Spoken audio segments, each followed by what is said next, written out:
Hello all, welcome back to our channel, Nenu Me Cinema Ticket. Mortal Kombat to review. Story plot.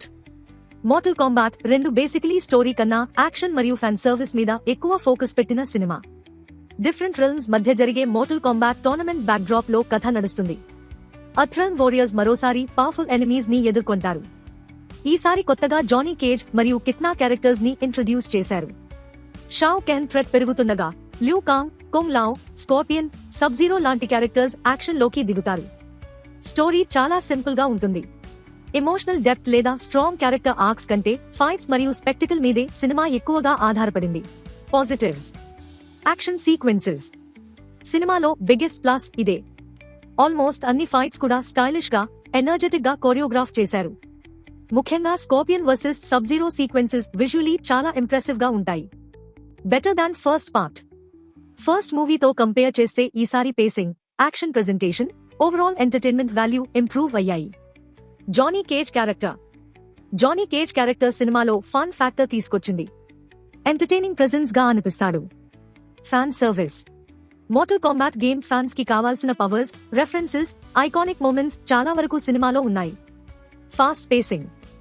Run time మొత్తం cinema fast గా move అవుతుంది. ఎక్కువ log అనిపించదు. Negatives. Week story. Story చాలా basic గా ఉంటుంది. Emotional depth లేదా strong writing పెద్దగా ఉండదు. Forgettable characters. కొన్ని మెయిన్ క్యారెక్టర్స్ తప్ప మిగతా వాళ్ళు మెమరబుల్ గా అనిపించరు. చాలా మంది క్యారెక్టర్స్ ఎందుకు ఉన్నారో కూడా క్లారిటీ ఉండదు. CGI issues. కొన్ని గోరే అండ్ వైలెన్స్ సీన్స్ లో సీజీఐ ఆర్టిఫిషియల్ గా కనిపిస్తుంది. ఇంపాక్ట్ తగ్గిపోతుంది. Plot armour. కొన్ని క్యారెక్టర్స్ అసలు సర్వైవ్ అవ్వకూడదు అనిపించినా కూడా సినిమా ఫోర్స్ఫుల్లీ బ్రతికిస్తుంది.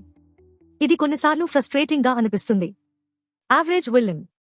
షావ్ క్యాన్ లుక్ పరంగా పవర్ఫుల్ గా ఉన్న రైటింగ్ మాత్రం రొటీన్ గా ఉంటుంది. Final verdict. మోర్టల్ కాంబాట్ 2 ఒక గ్రేట్ సినిమా కాదు. కానీ మేకర్స్ ఆడియన్స్ కి ఏమి కావాలో అది ఇవ్వడానికి ప్రయత్నించారు. మీరు story, emotional depth, strong writing expect చేస్తే డిసప్పాయింట్ అయ్యే ఛాన్సెస్ ఉన్నాయి. కానీ pure action, stylish fights, game references కోసం వెళ్తే మాత్రం సినిమా డీసెంట్ గా ఎంటర్టైన్ చేస్తుంది. ఫస్ట్ పార్ట్ కంటే డెఫినెట్లీ బెటర్.